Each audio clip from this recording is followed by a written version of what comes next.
Good morning, everybody. Today is Friday. Hallelujah.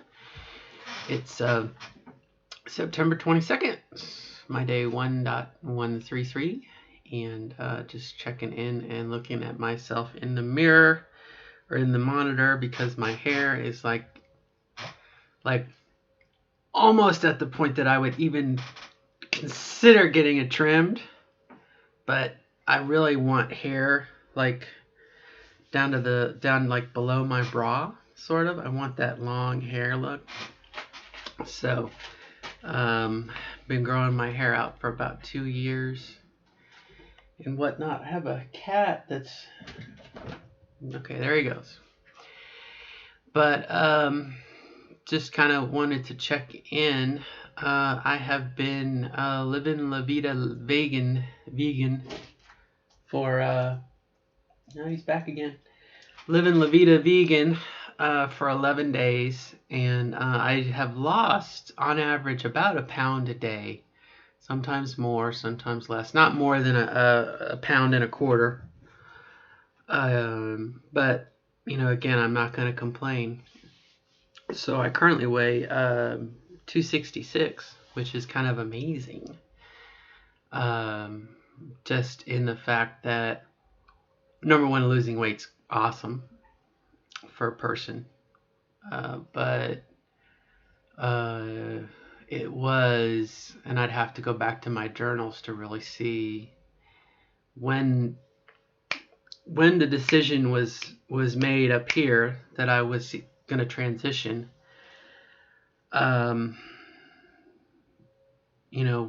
Back in the day, I weighed 365 pounds.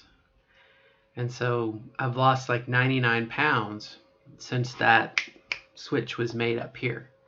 That mentally I said, you know what, I am going to transition.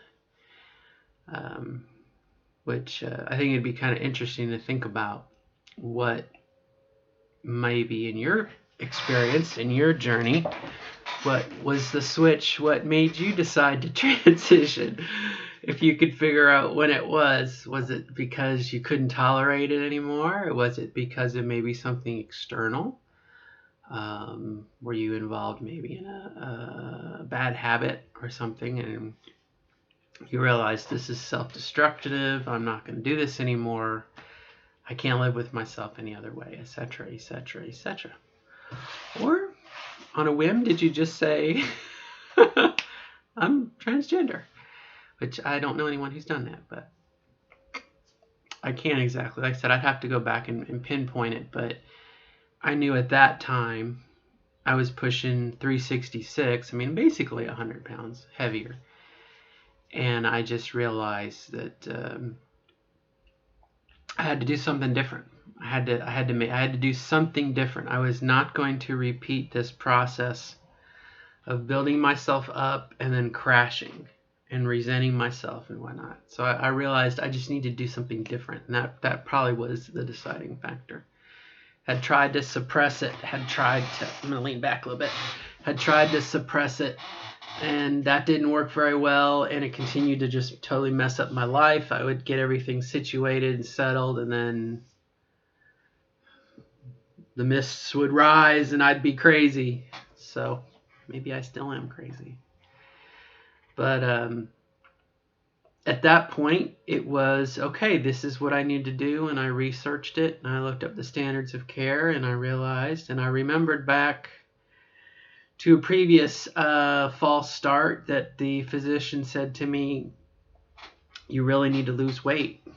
And so I was like, okay, if I am serious about transitioning, I have 1 year to prove that I am serious about transitioning. So I am going to change my eating habits, and I am going to, it was kind of like a challenge to myself internally to prove that I was committed to it. And if I lost the weight, and I did it for a year, then yeah, I was definitely going to pursue it. And so that was a lot of my incentive from my early walking and exercising and treadmill time was, okay, I'm showing myself that I am committed. I will see this through. And it was about a year of that. And I got myself down to from 365 down to, the 320s. And around that point, about a year later, I was like, okay, I've shown myself I'm committed. Let's take this to the next step. And that's when I sought out a therapist. I originally thought I sought out kind of a gender therapist, and she didn't take insurance, so it would have been like out of pocket cash. And I kind of thought about it, and I was like, you know what though, I know what I want to do, I know what I need to do, and a therapist right now is not really going to help me. Instead of putting money towards talking to someone about something I already know, I'll put that money into exercise, gym membership or exercise equipment or whatever. So, but that was my take on the journey, and obviously everyone's journey is going to be different. So what's it like eating vegan after a week? My taste buds have really reacclimated as part of going vegan. And the diet that I'm on is by this dude, Dr. Joe Furman, Eat to Live. He's got a cookbook that I have in the other room. But basically you switch yourself into kind of like, it's vegan light. It's 90% vegetables and 10% other stuff. Optionally 10%. But I did notice, like yesterday, I had a bit of spinach that was, flavored with sea salt. And after cutting out all the sodium and having just something, with sea salt, I definitely could taste it. Now, obviously, it's got sodium in it.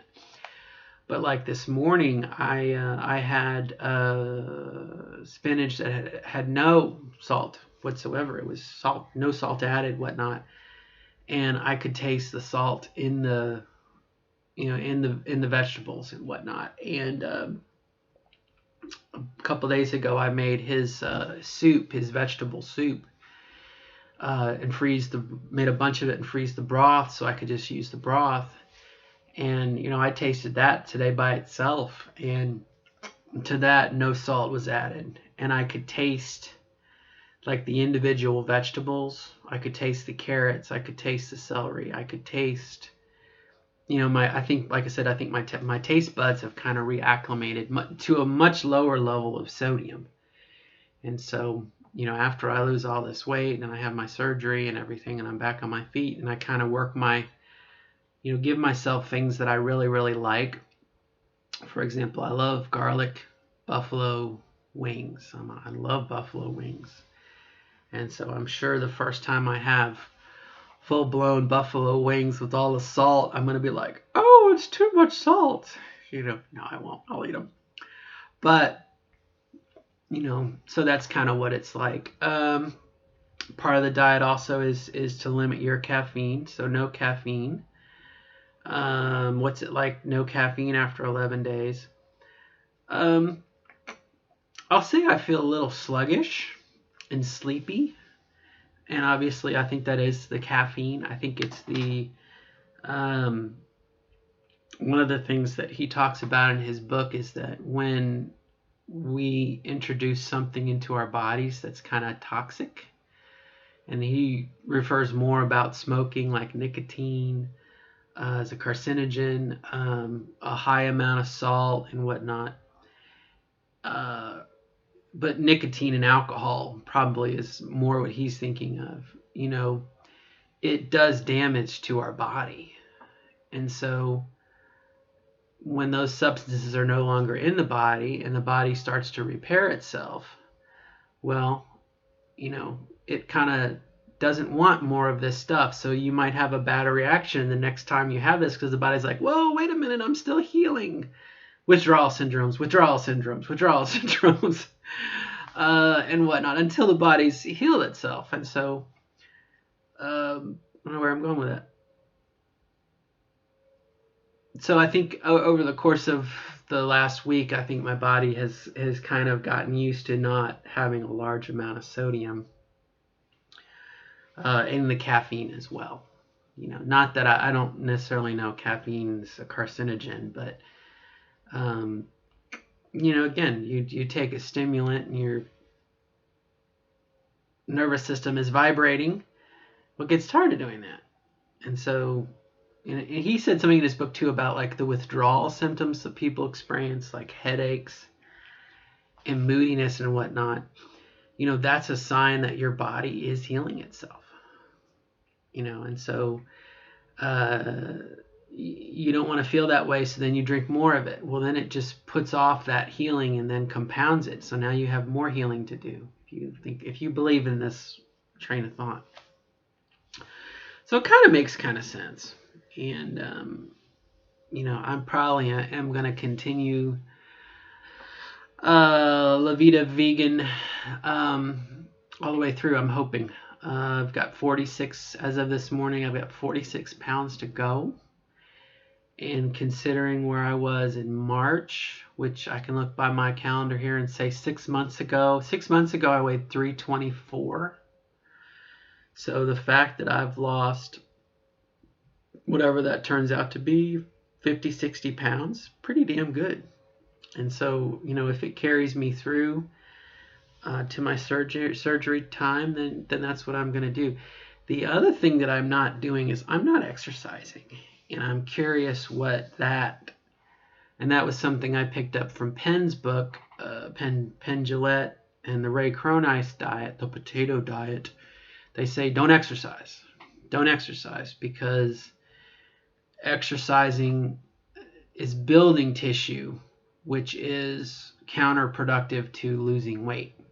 That's according to him. I'm not a doctor. And you know what? He's not a doctor either. However, truth is stranger than fiction and many, many times. But something that Ray did say was you can't out-eat your mouth. And I knew that with myself when I was exercising 90 minutes a day, and I'd look down and it would say, congratulations, you've burned 200 calories or you've burned 60 calories. And I would, pick up the thing of cooking for my daughter and I'd look at what I was making, and I was consuming on a daily basis 6 times, 6 to 10 times more than whatever I was exercising. So it was like, and again, and there's a story from his book about where he, this is Ray Cronise, would walk up the stairs. He'd walk up like 20 flights of stairs. And he did it 3 times. And he said, I've just walked up and down this flight of stairs 3 times, and I still haven't burned enough calories to fight this Oreo cookie. So it's one of those things in my own mind, and I got to see how it works. This is kind of an experiment, and everybody's body is different, but no additional exercise, and we'll see. If I hit a plateau, then we'll see what happens, but I can't argue with losing weight. You know what I mean? You don't want to look a gift horse in the mouth, as the cliche goes. I do wonder, though, because I can't see it. I was curious about my measurements the other day. And when I redid my measurements, I think I've lost, I'd say about 4 inches around the waist. And that's when I started hormones. So, I mean, that's like over a year ago. But a lot of the patterns and whatnot that I see, I want a kimono. I want to make a kimono. I might sew it this weekend. But all of the stuff, the kimonos that I see online and whatnot, they only go up to 2X, and I'm a 3X. So one can hope that as time goes on and I get closer and closer to my BMI goal, then maybe I'll be a 1X or a 2X, and I'll be able to, if I had the money, buy a kimono offline. as opposed to making one. They're very easy to make. However, they don't quite look as, they don't quite have the stiff collars and whatnot. But I think that would be a cool kind of. Obviously, I'm losing weight for surgery, but losing weight is just one half of the equation. There's finances, and so I was looking at my finances last night, and it would take my HSA account, up until July, before I could have surgery in that way, assuming I was to lose the weight. And so it would be kind of nice to have a treat, incentive that would be not food related, but also something that I really, really would like and use that's not necessarily related to the surgery or the process. And really, I think before I was really trying to have surgery before my health insurance changed. And so it's kind of funny that with all the mucking about in Washington over healthcare, I kind of still am rushing to have surgery if they do dismantle it, and that way any company could say, no, it's an elective surgery, we're not going to cover it, etc., etc. So. Well, I can see I have run over, so I'm going to close it out, just kind of check it in. I hope everyone is doing super. It's really kind of cool to see people kind of come together and give, excuse me,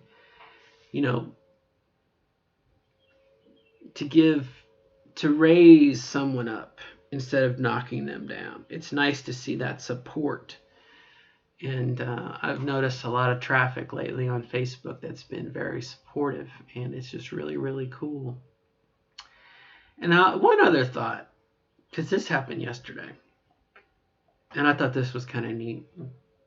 I've been working on a project at work, and the supervisor of that project reached out to my boss and my boss's boss, and just sent this really nice email about me and what I had done, and kind of sold it, it's gonna help the company, etc., etc.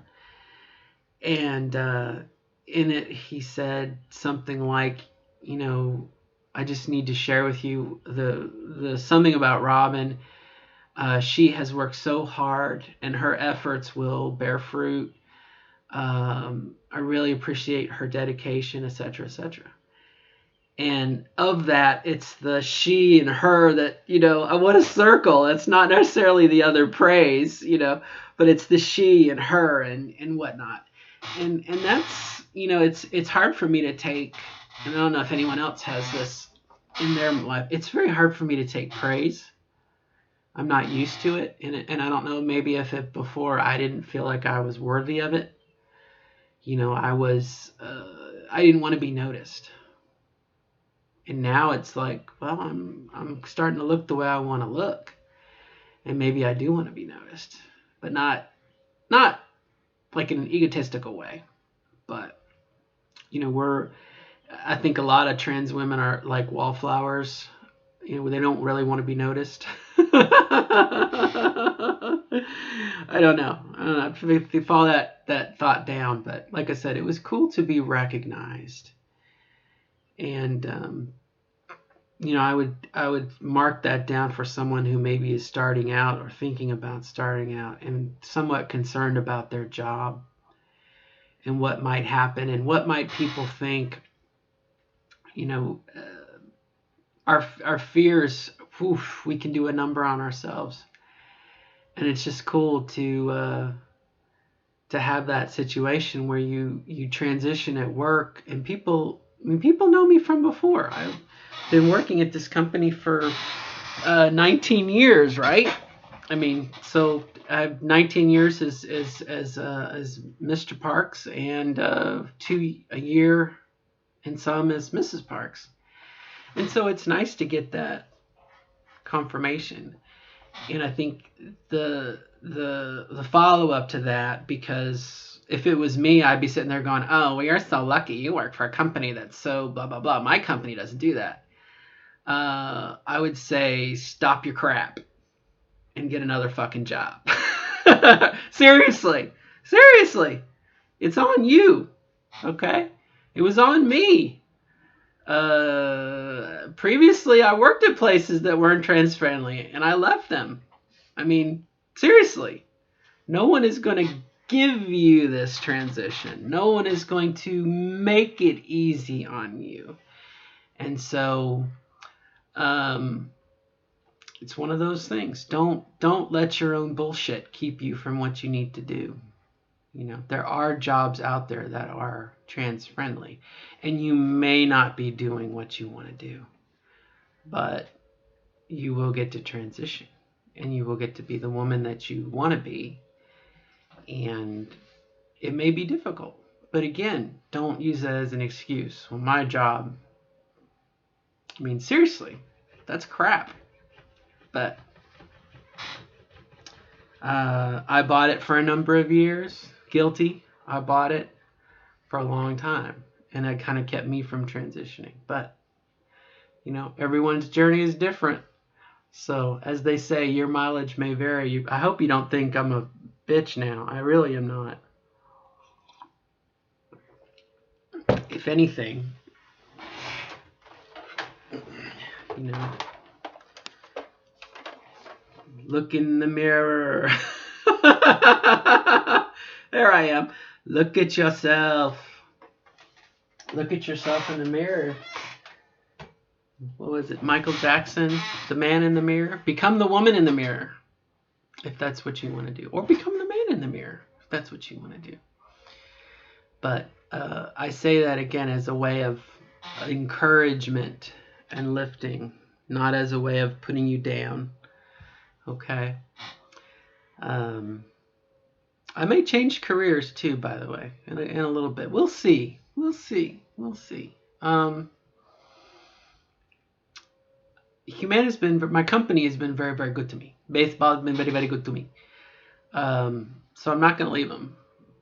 But there's a part of me that sees myself, maybe once I retire, volunteering in an animal clinic. That's kind of what I'd like to do. I'd like to be the lady who sits with you and pets your cat to soothe your cat while the veterinarian looks at your cat. I think that would be kind of neat. I don't know. I'm here for a while. My daughter's got to graduate high school, so got 8 years. So, all right, my friends, I definitely have run over, and I apologize if I shook your world or I seem like a bitch. I promise I'm not. I just have your best interests at heart, and I wish everyone good luck. I'm still kind of brushing my hair. I don't put anything in my hair other than coconut oil, by the way. I don't get my hair done. I don't get it colored. All right, that's enough. I feel like I'm just talking about myself here. So let's move on. It's Friday. Enjoy your day. And until next time, good luck on your journey. Good luck, and we'll see you again. All right, bye-bye.